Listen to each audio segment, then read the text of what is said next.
You go first.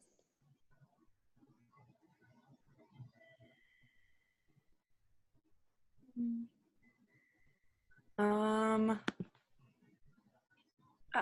I'm trying to think of how to kick it off. Where did we leave off last time? What was the, like, he hadn't found out that his dad did it, right?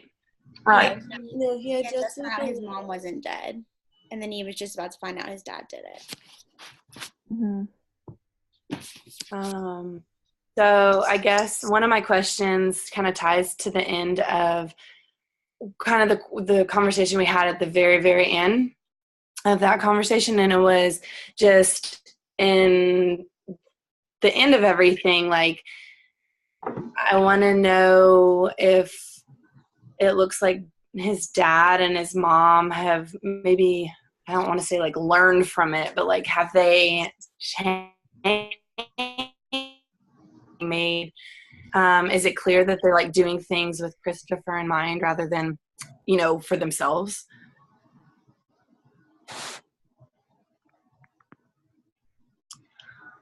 I think I have a similar question, and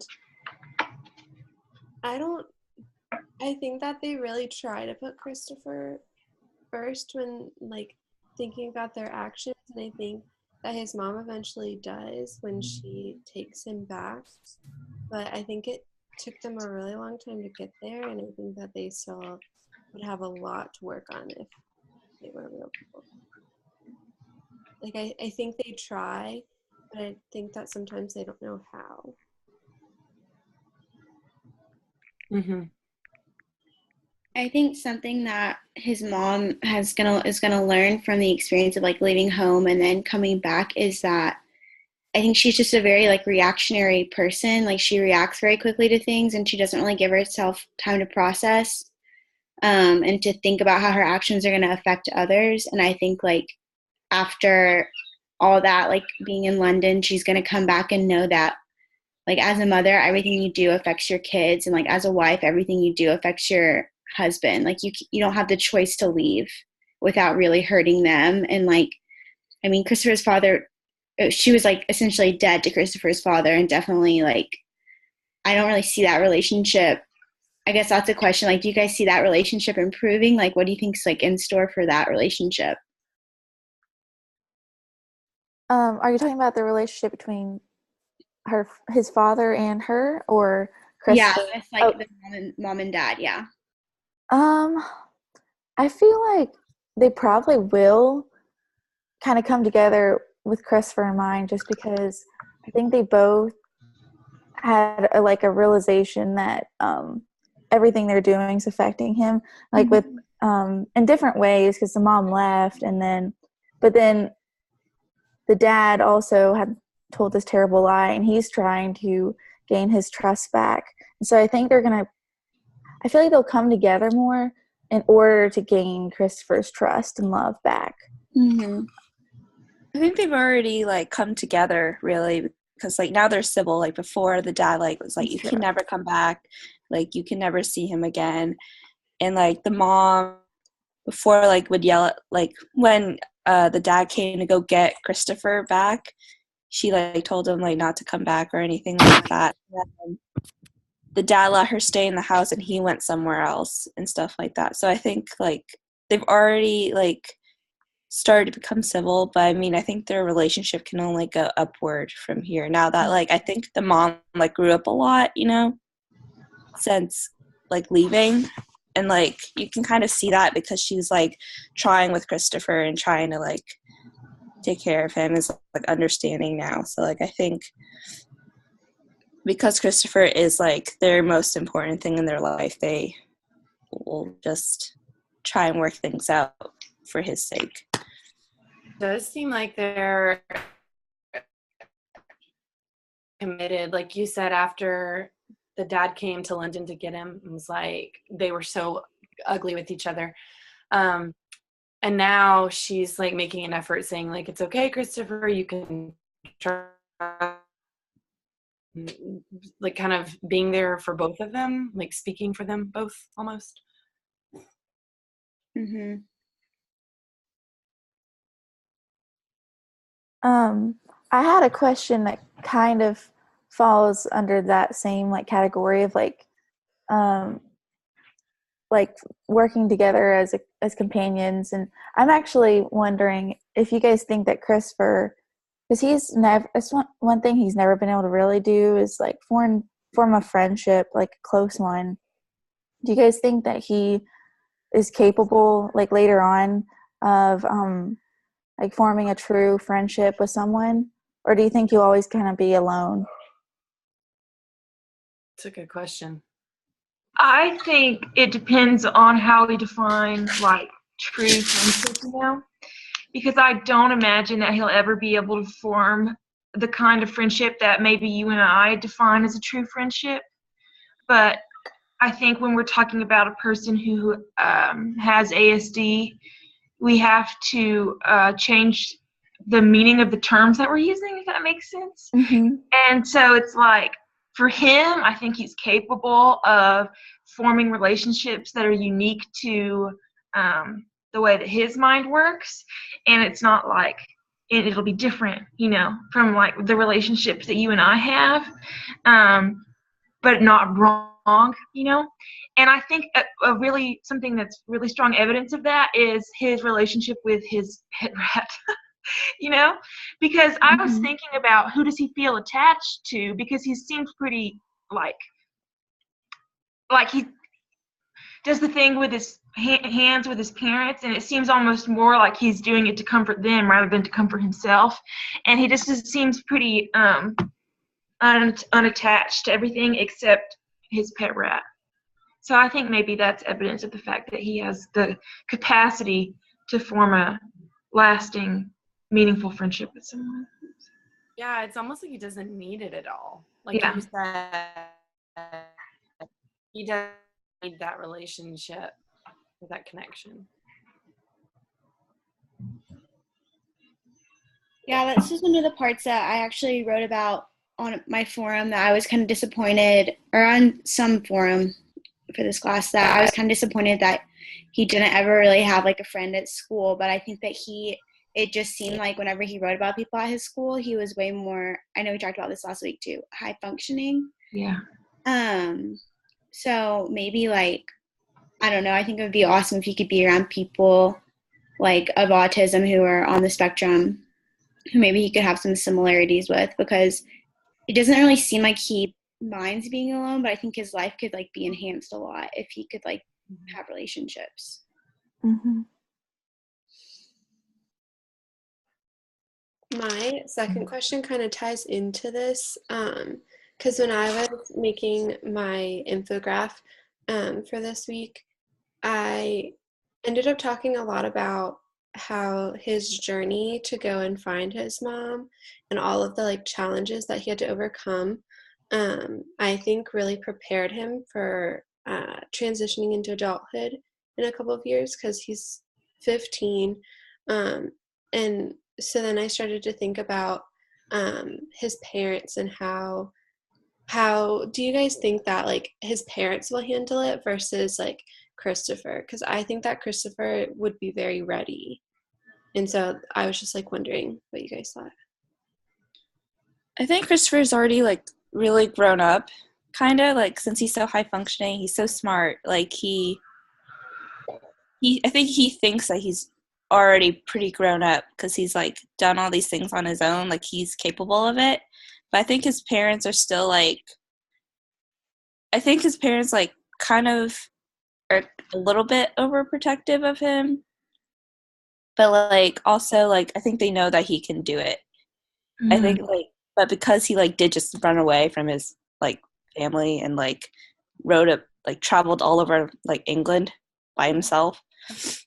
What a way to I feel like a little bit wary of that for the next couple of years. But I think like overall, I think they're gonna like be overprotective, but like also like know that he can do it, if that makes sense. I think it would be even better for them if they actually like educated him on like the real world.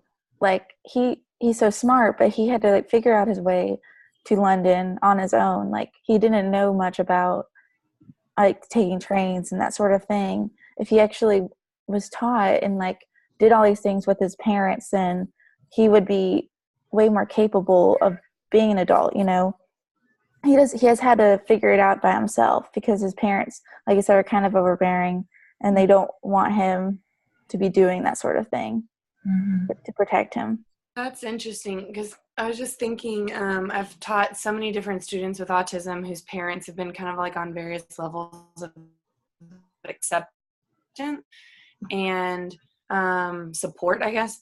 And I'm sitting here thinking, his parents almost seem like they're just like day to day, like surviving and like kind of floundering. Their lives. And so they're not really actually doing much in the way of supporting him in any way. They're just saying, like, dad is just saying, I told you not to talk to strangers. And it's like he's growing, changing just like every kid does. And if he was neurotypical, what sort of things would they be doing to support him, as a growing kid anyway? I'm just thinking about how different it is.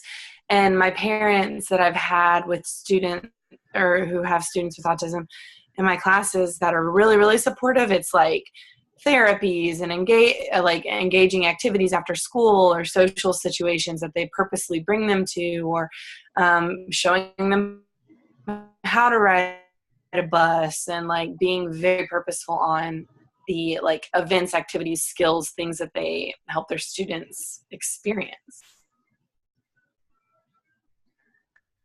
I like how you said that they're very day to day, because I think that really does describe them really, really well. Yeah, looking back on it, I'm like, they really didn't have any like solid foundation, even from the beginning. Dad just came home from work and they did the exact same thing every day. And like, what were they going to do when he became an adult? Like, what was he going to do to support him? Yeah. So maybe, even though it was chaotic and all over the place, it's like, this is like freedom for him. And he independently is doing it all for himself without knowing it. And nobody realizes it. Mm-hmm.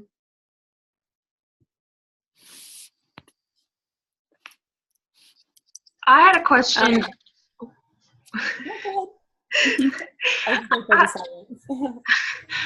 I had a question about whether or not you guys think that Christopher's unique way of thinking was a hindrance on his journey to London, or if it was the factor that allowed him to be successful on his journey to London.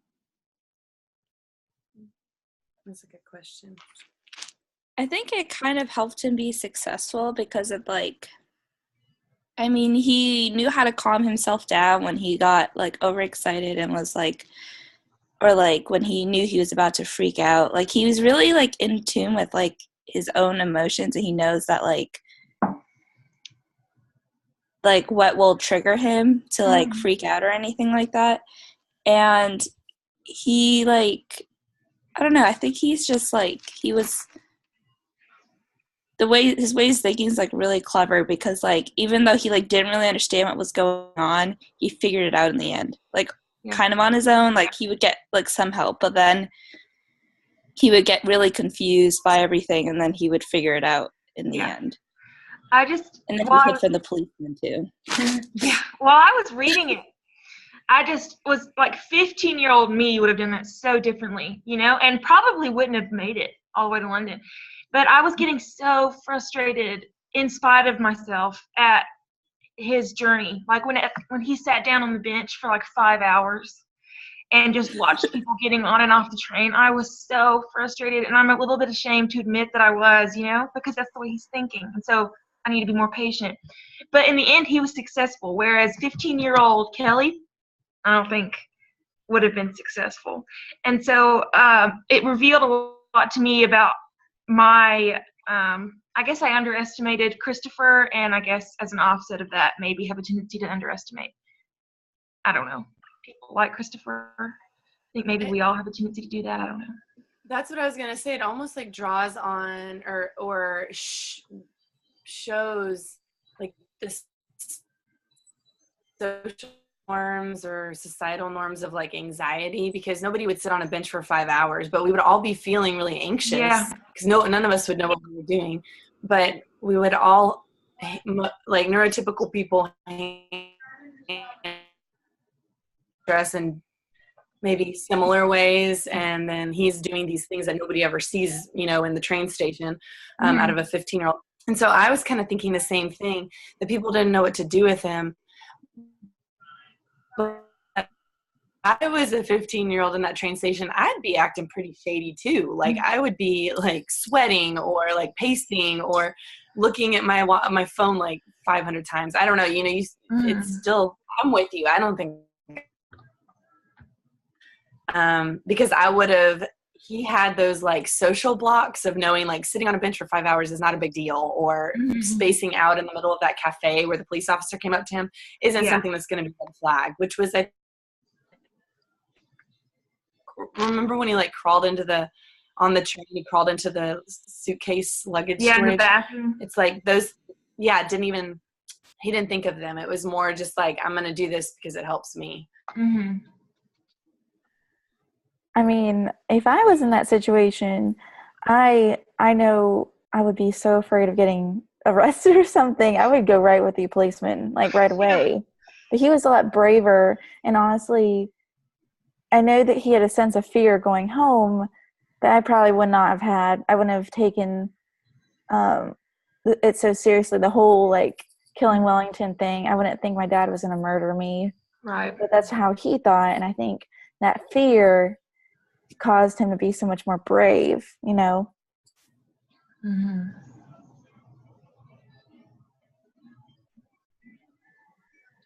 Sorry. I keep trying to just like fill in the space. No, I know. I'm the same. And the books that I read this week, I picked 3 books, and they were like books about autism, but they were from the perspective of one girl who was in the class of someone who came in who was on the spectrum, who was like new to the class, and then the other one was from the perspective of like a big sister. It was actually written by an 8-year-old, and then the other book was written, I think it was supposed to be from the perspective of someone with autism, but it was written by a mother. And all the kids were pretty young in the books, and I was like wanting to know how you guys feel about, do you think that there's like equal representation from like the picture books you read and the books that you read this week of like older kids of ASD and then younger kids of ASCD? Or do you think there's like, it's more skewed in one direction or the other? Well, I guess since people assume picture books are going to be read by younger kids, they usually represent kids that are younger in the books. But I agree that you need to have some of older kids because, I mean, some kids like to read picture books and enjoy being read to, and it's nice to see someone that's just like them in the book. But I agree. I think it's mostly kids that are like elementary or younger age. Yeah, I was kind of disappointed with like how not mainstream these are. Like we've been talking about these like Parenthood and what are all the shows? The Netflix shows that are A-Word and things like that. And I'm like, these picture books are like, I know they're coming out slowly, and books are not like, these critical literacy books aren't like they're slowly rolling out where needed. But I couldn't find the books like very easily through the public library in Austin where I live, which is kind of shocking. And then I was looking online on Amazon for my classroom, and a lot of them just seemed more like clinical, or not clinical, but like less like a book that a kid in the 4th grade would pull off the shelf because it looks really interesting. Except the only one that mainstream or like, oh, I want to read this, was I read the Sesame Street book, and that's the only one that's got, you know, big name attached to it, so it would be an easy pick. So I was kind of curious about that, and a little, I guess, just and where our society is today with that. It kind of like leads into my question. And my question was that if this book had taken place like today, after like books have come out, more research has come about autism, and like all these shows have like representation of children on like the spectrum and adults on the spectrum, do you think if this book took place today, if like people would have treated Christopher any different, or like would have been more understanding, or would have not understood him at all, or would have been the same? I think that people would more likely be able to recognize that he has ASD. I think that a lot of people didn't recognize that in the book, or else Christopher didn't like care since it's written from his perspective. But I don't think that it would have been that different. I feel like the general public still, if they know something, if they know even a little bit about it, they still wouldn't know how to act around an individual with ASD. And they wouldn't, I feel like people would be more judgmental than they were when they didn't know Yeah. that he had something going on. One of the children's books that I read was Ian's Walk, and that book kind of talked about how, or the little note at the beginning did, about how there aren't really any obvious visual markers of people with autism. And so a lot of the time, like family members or people who are close to them get embarrassed by their behavior because other people who don't know might just think that that person's acting really weird, you know? And it sort of made me take a step back and think about like all the times that maybe I've seen somebody acting off the wall, or I perceived their behavior as rude in public. And I thought to myself, like, what are they doing? And we all, I think, need to take a step back and think, well, maybe they don't operate in the same ways that I necessarily do. And so back to your question, Amelia, I don't know that his treatment would have been that much different today. If I was about to get on the subway and some kid was really rude to me and pulled out a knife, I don't think that I would, I think maybe I'd say, okay, see you later, you know? But we need to all be more patient, I guess. I think the one thing that we can really the one thing that we can really hope would be different would be his parents and how they're like prepared to like put him in new situations and how they're prepared to parent him. I would hope that there would be more resources for the parents, and like I think that's one of the main takeaways from the book is that like yes, being like Christopher having autism is hard on Christopher because he doesn't understand some things and it takes him longer, but it's really hard on the parents, like seeing how they just feel like really ill-equipped and just hoping that maybe like they would be better equipped. And I don't really know, I couldn't really tell their like socioeconomic level when reading the book. It kind of seemed like they were just like very, very middle class and like they had enough but not more than enough. And I don't know if like the UK or America or wherever is doing a good job of equipping people even if they don't have money, because I think that the more affluent the community, the more parents can afford to do realistically. That's not saying like parents in non-affluent communities don't root for their kids and like work really hard, because I think they do, but I just think everything's a whole lot easier when you have money and you have medical insurance. So Definitely. I'm wondering, the more I think about it, like when Christopher was younger and they first were figuring out that he had autism, if they went to like a specialist or a doctor, if they tried to give them resources or just were like, your kid has autism, yeah, good luck, you know, or what happened. Because I feel like, at least now, if you go to the doctor and your kid has autism, they're probably going to recommend, like give you books or like recommend therapists, or I don't know, there's lots of things they could do. I don't feel like they got any of that, or if they did, they didn't accept any of it. yeah. Schools, I still feel like there's like a kind of a lack in the book, and I don't know if that is true to actually happening, but like the connection between home and school, there wasn't a lot of resources.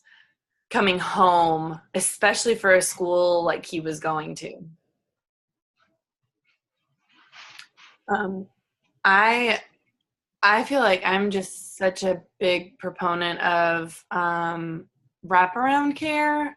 Like when you get a diagnosis like this, that the doctors set you up with a therapist, and then the parents, the doctors, the therapists, the teachers, everybody just like works together to just support this kid in every single way that they need. And there's no way that the kid can like fall, you know? And that's not just for ASD, it's for anything. It's for every kid. But I'm sitting here thinking in this situation, that would be if he had like a caseworker or somebody looking out for him besides his parents, it would have been amazing. I think that, like you said, a connection between the school and the home life also would have just like really helped him. I feel like his school cared for him while he was there, but that maybe he was so high functioning compared to all of the other students at the school that they thought, oh, well, he'll be okay. Mm-hmm. And he is okay. And like his teachers that he spent his time with really cared for him, but not enough to reach out about home. Yeah. Like I feel like when his mother died, if that was like a real thing, that his school, like his teachers would have reached out to his dad or to anyone to like see how his home life's doing. And I feel like it was ignored. Like, oh, well, he's okay. Like he seems okay. So like, let's just not talk about it if he doesn't want to. I wonder if these differences that we're noticing are due to time, because it wasn't, set in 2018, or space, because I don't know how schools work in England, or how like disability advocacy is over there. So it's just interesting that I can't really pinpoint why it's so different. Mm-hmm. Yeah, as I have actually been reading some articles and watching some videos for my infographic, I've been trying to find some things to put in there about how the author wrote this novel. Mm-hmm. He actually, he obviously wrote this about a character with autism, but it kind of freaks him out that people are using it as an educational resource, because he doesn't feel like he was fit to represent a lot of like the whole autism community, so it's kind of interesting thinking if he wrote this book now, if he would collaborate with someone that has autism, or how it would change because of how he knows it could impact the community, I guess. That was something I just found interesting. Mm-hmm. Yeah, I think I found a quote from Mark Haddon, the author, that said something like, this isn't and you probably read this too, said like, it isn't a book about autism or disability or whatever, it's a book about books and like the power of books to get inside the minds of people, or blah, blah, blah. Mm-hmm. And so I thought that was pretty interesting, because I guess he, like you said, didn't realize the impact that his book would have. And I don't know. I'm glad that I read this book and that it exists, and I really liked it. But at the same time, I can't help but wonder if maybe there's something problematic about him putting on a disability to write from the perspective of someone who has it and then profit from it, without the goal of educating or anything like that. I can't help but wonder if maybe it just makes me feel kind of itchy, you know what I mean? Do you guys feel like there could be something problematic about that? I think, like, when I think about movies that I really like, and when I think about, like, if you were to shoot a movie and it would be all about China, and then, like, it would be, like, only people from Charlotte, North Carolina were producing the movie who knew nothing about China, it wouldn't be as, like, rich and deep. And I know I wrote about this in one of my forum posts, too, like, when men produce movies about women, like the experience of like the woman isn't as authentic, and that's why like I like shows like I think I read about Big Little Lies on HBO. I love that show. And it's so good because it's like a complex story because women are complex just like men are, and it's like written by women, or they have like a lot of women who are on like the producing side of things. Right. So that's something that I thought about too when I was reading my like picture books, was that all three were written by someone or from the perspective of someone trying to understand autism who like didn't think that they understood it fully. And then my two other books were written from the perspective of like a sister who lives with someone with autism and a mother. And I think that that's really cool that people who are like around people of autism are getting the chance to write books about it, because they're the people, second to the person of autism, they're the people who understand it the best. Yeah. So I think it's like tricky because, like you said, he didn't think it was going to be like a play and like a bestseller probably. So he was just writing it for whatever reason. But I think when you're writing about like a marginalized group, you have to be really careful that you're like going to include like their true experience. Yeah, totally. I agree. It's tricky. And I feel like I'm being some sort of detractor of this book now and like some sort of heavy-handed critic, but I'm glad that I read it and that it exists, like I said. But I sort of do feel like to an extent, it'd be like if I wrote a bestseller about the experiences of women of color. Yeah. And they were like, "Ooh, she captures it so well. And I'm making all this money off it." But in the process, I didn't hire any women of color. Yeah. Or I took, I don't know, the opportunity of a Black woman author from becoming a bestseller. I don't know. It just feels. I was thinking the same thing. I feel like in the news lately, there's been so much coverage about like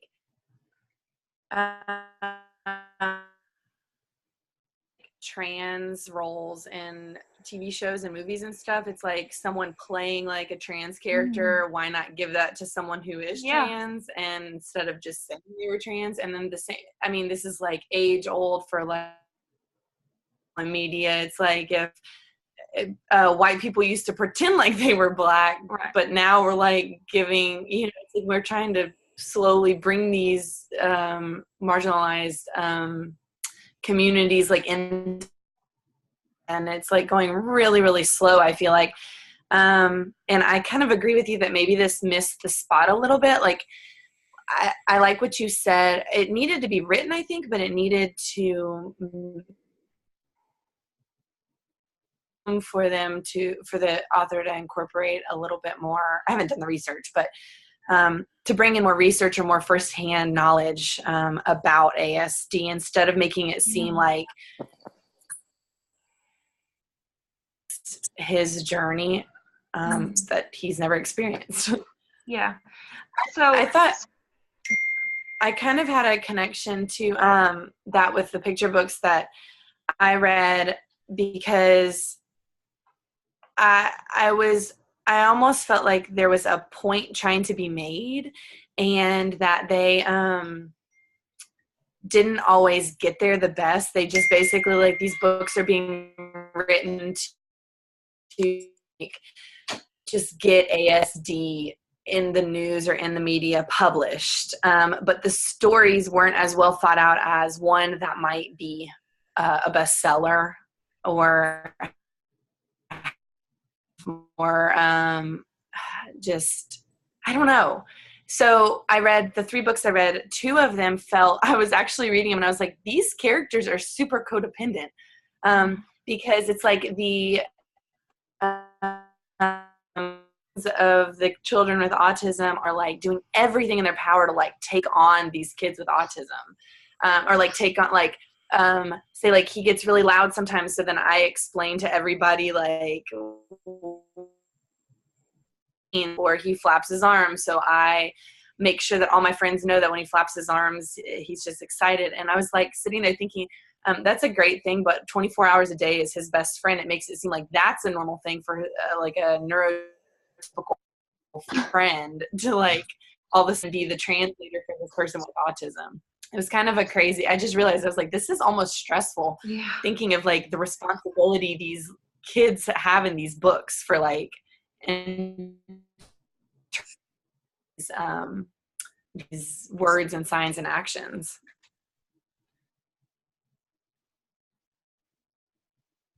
Um, my favorite book that I read, so I read My Brother Charlie, and I don't know if you guys read that one, All My Stripes, and the last one I read, what was that? Oh, it was called Autism Is question mark. And my favorite was actually My Brother Charlie, and it was kind of, I guess there was multiple books about from the perspective of a sibling, but this one was, and I thought it was a great book to share with. You could share it with the classroom, but for kids that actually have siblings with autism, I'm sure that's really hard to understand at first. But this showed like how she was kind of unsure, like she was kind of upset that he wouldn't say I love you and give her hugs and show affection the way she does. But then she accepted it and realized he showed his affection in different ways, like by his actions. And then she just showed how much she loved him for who he was. And I felt like she didn't try to change him, which was something that was a big deal in the article we read. One of the tips was like accept, don't change. And I feel like a lot of books do, like the kid realizes how to do something and then everyone praises him, but just learning to accept the child for who he is and understanding that he may do things differently, but it doesn't mean that he is a different, like he means differently. You know what I mean? It's hard to explain, but I felt like that book did a good job of showing accepting of others. Mm-hmm. I think that a lot of these picture books are trying to be very informative and but also trying to be entertaining, and I think that's why they come off where like the friends in the books have this responsibility, because it's like they just want the reader to understand in the best way that the writers can think to make them understand, is having this character that explains everything. I had one book like that where the friend in the class kind of explained why her friend with autism was doing things. And then the other two books that I read, one was also Ian's Walk, that I thought was a very good book for children to read. Ian was the youngest in his family, and he has two older sisters. And one of the sisters really wants to go to the park, but she knew that she would have to take her brother because he would want to go. And she was very reluctant to do that, but she did, and she was kind of bothered by him all day and his actions. And then she loses him, and all of a sudden none of that matters. And she realizes that even though her brother really bothers her, she understands exactly how he thinks because he has autism. And she finds him and she gains this appreciation. And I think that that book was very informative, but it was written in a way where there was kind of like a lesson, which is what picture books often are. And it wasn't just like, let me just give you this information in a fun form of me and my friend with autism, and I explain every move that they're making. So I think that there's some, it's like a hit or miss with these books, that they really do want them in the media so that kids are learning, and they're still trying to kind of find the right way to do that, I think. Yeah, that's really well said. Yeah, I think there's a tough line of including things that are really realistic about a person of autism and like the struggles they face and the struggles that their family might face, without coming off like too negative or too like not being able to show the strengths. And that's something when I read the books, when I would read a book that was like after I read like Curious Incident, I was like, wow, they didn't really show like a lot of Christopher's strengths. I wish they had. And then when I read a picture book, I'd be like, wow, they weren't really like, that wasn't very, like, it was a good book and it was really happy, but I wish it was more realistic. So I don't really know like what the balance of that is going to be. I think it must be,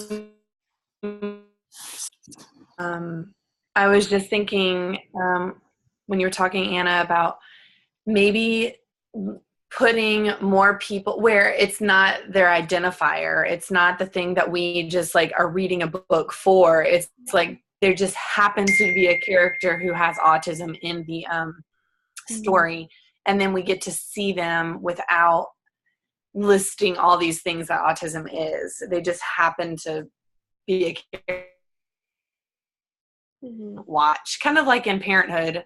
I know one of you, Savannah, maybe you said that, I don't know who it was that loves Parenthood, but I was like, Max, they did a really good job of showing what autism is for Max.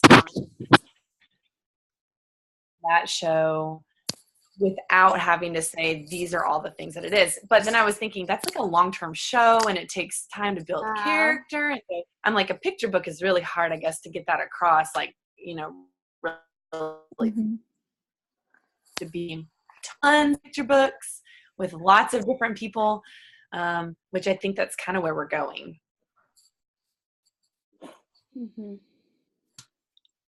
I think that picture books really just are trying to inform kids, and that's just kind of what they need. And like, I think that kids probably enjoy them and don't really, I mean, they clearly don't think into it as much as we do.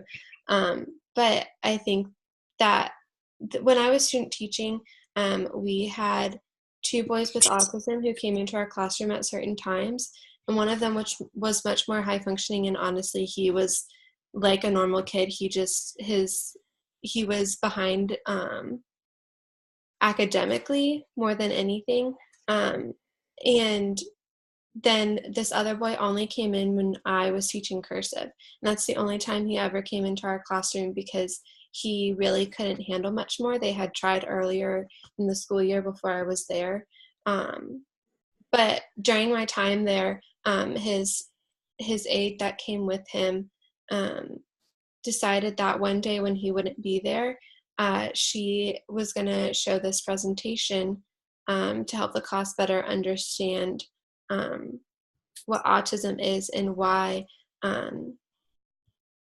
he did some of the things that he did while he was in our classroom.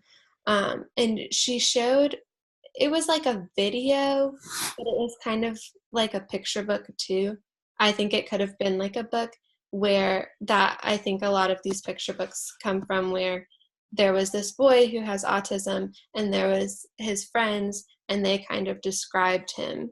And I think that that's kind of just the best way for younger kids to learn it, because it does need to be very like informative and technical, because kids can't like pick up this character has autism and they want you to learn about it, but they don't want it to be the whole thing.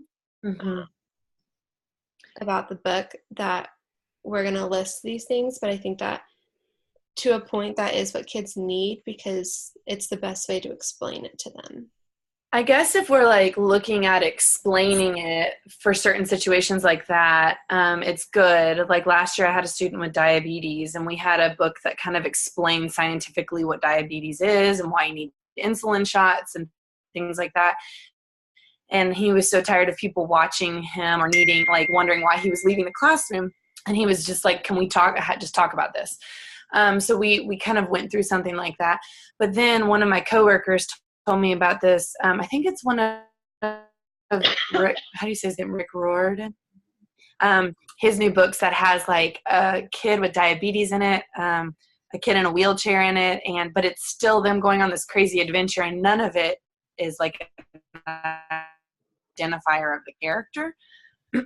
So I started thinking like 2 years ago in this master's program about the books we put on our shelves as teachers and how they need to have a purpose. And obviously the purpose is to like be windows and doors and all those articles we've read in college to kind of either show kids a different life and have them understand that through this,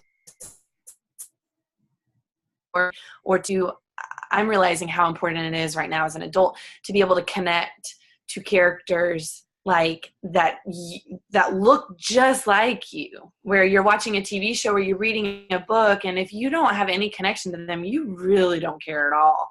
And a lot of times the connections we have are the ones that we're like, I feel like we're insecure about or we're unsure about, where you're like, oh my gosh, look, that kid is going through the exact same thing I'm going through, or that mother is struggling with her kids too, and that's exactly what I need to see right now. And so I started a couple years ago building my classroom with these books that I kind of had like Crenshaw, where it talks about Catherine Applegate. She's the actress, right? Christina Applegate. Talks about homelessness without making that like the whole point of that story, you know?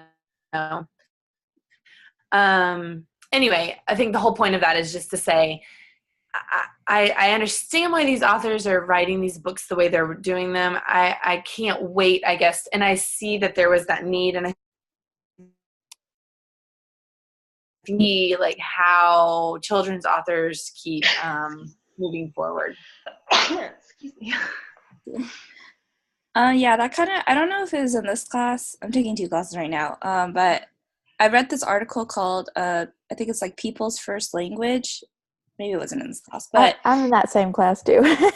yeah. So like it was talking about how like we shouldn't make autism like the main focal point. I mean, there's like a quote, and I like literally cannot remember right now, but it was like saying like how the diagnosis doesn't make the person, it's just a part of them. So like you should focus on like all the other things that the person is into, like all their interests, like all their other accomplishments, and then their like diagnosis is just like something else that is like a part of them, you know?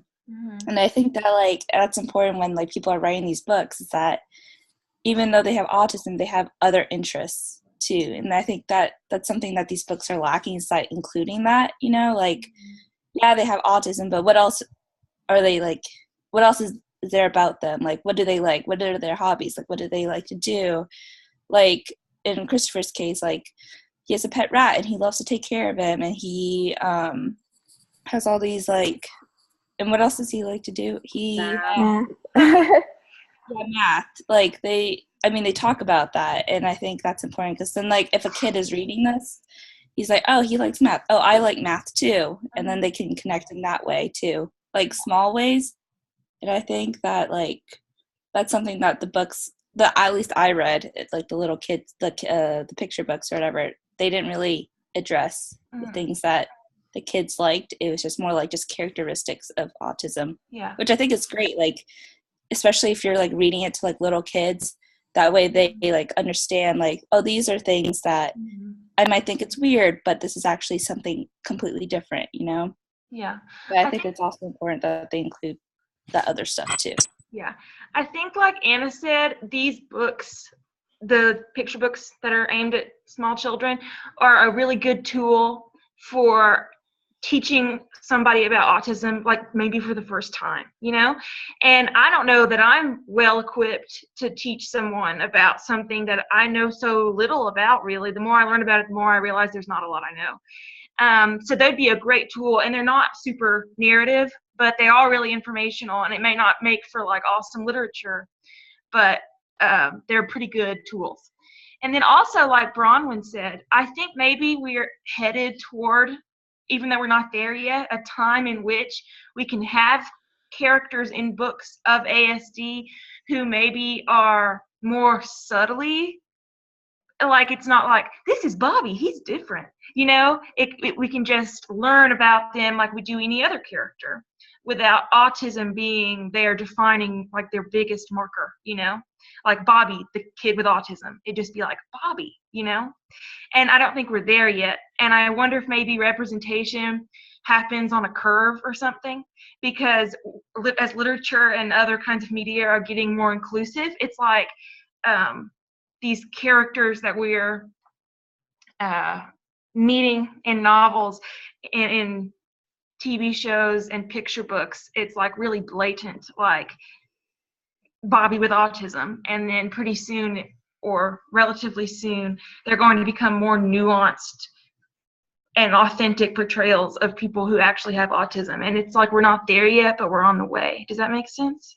Yeah, and I feel like when we get to that point where it's just more subtle and it's just a part of life, then people in the real world will stop saying like, oh, that person's different. They have autism. Look at him shaking. Look at him walking on his tiptoes. Or, you know, like, why has he been sitting there for 5 hours? Because then it's just like, oh, I know about this because I saw it on TV or I read it in a book and it's an accurate portrayal, but no one said he has autism because XYZ.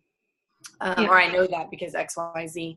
And this is how you treat those people. You like talk quietly to them and slowly to them. But again, I definitely understand because we're in such like, I guess, a new phase, like a teaching phase of ASD, and even teachers who work with students on the spectrum don't know all of these things.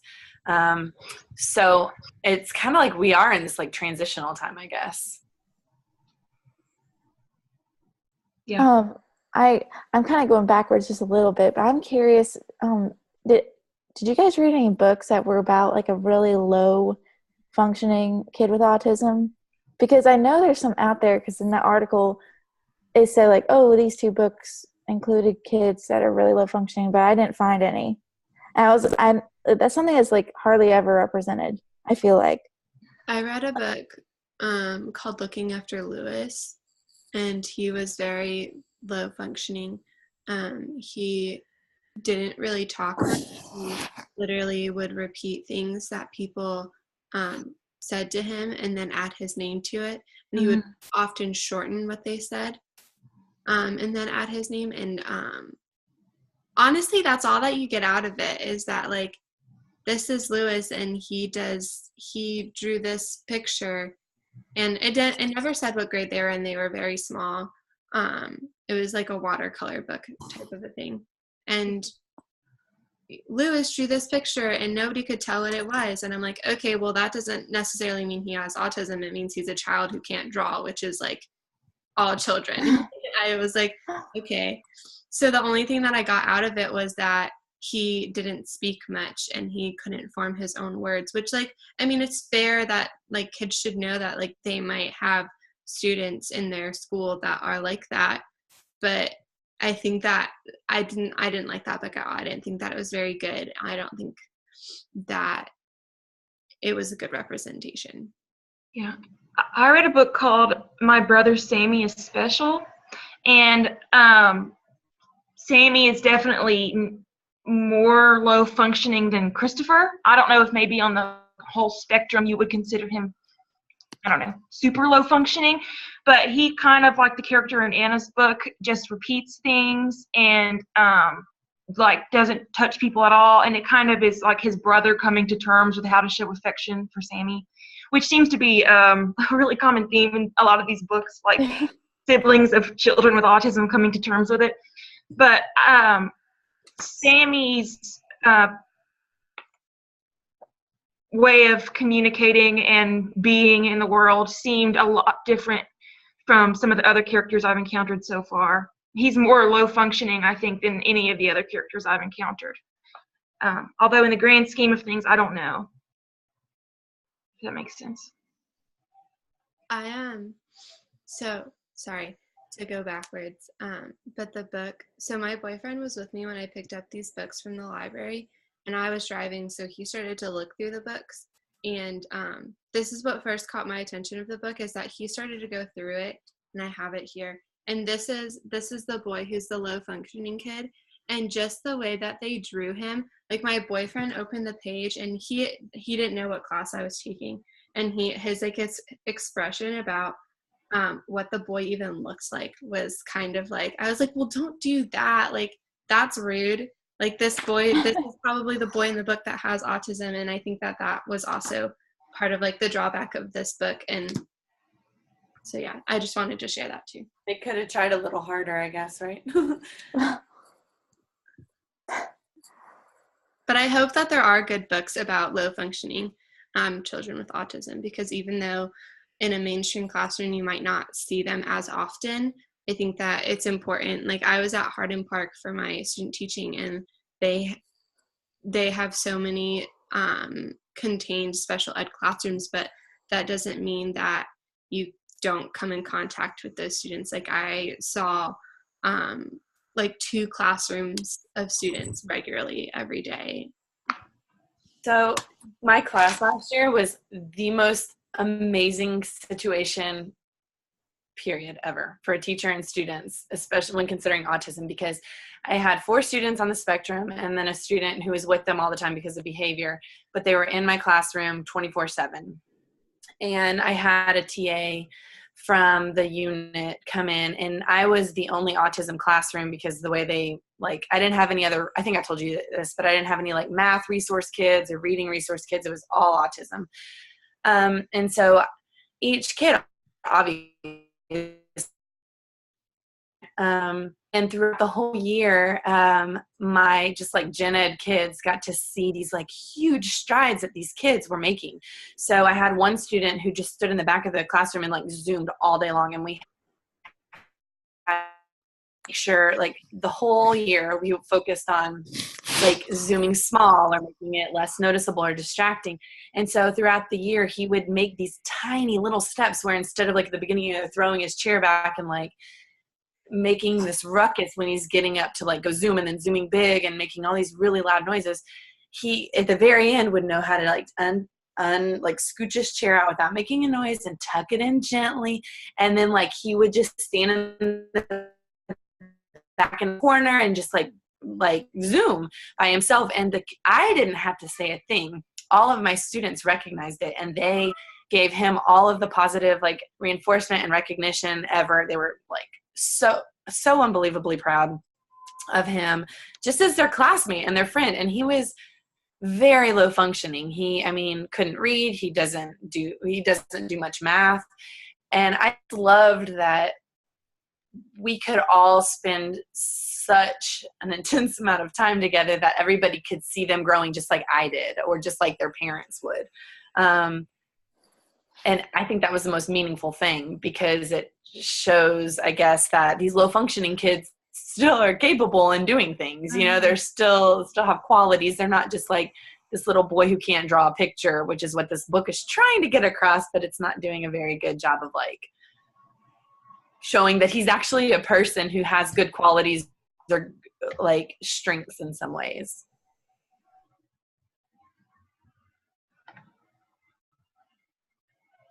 Yeah, that's actually, like, I feel like it's so much better when the book kind of brings in other aspects of like showing that the autism is just one little piece of who they are. Like my brother Charlie, it started out saying, my brother and I like to do this together and this and this and this. And then it kind of showed, like she kind of explained how they were a little bit different in the way they did things, but it emphasized that he loved playing the piano. He liked showing off his shell collection. Like I was happy with that, because it didn't just focus on the fact that he had autism. It actually portrayed him as just another kid, you know. I think that's what sometimes books forget to do, is show the kids that are reading it that this kid's just like them. That they just do some things a little bit differently. Mm-hmm.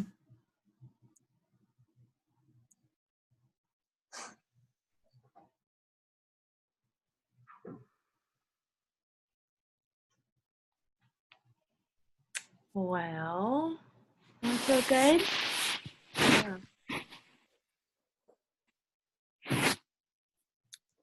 Did anyone have any more questions?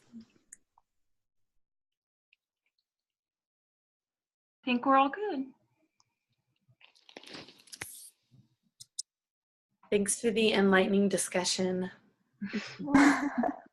Thank you, Anna, for helping being our technology coordinator. Yeah. Great. I'll stop recording. Okay.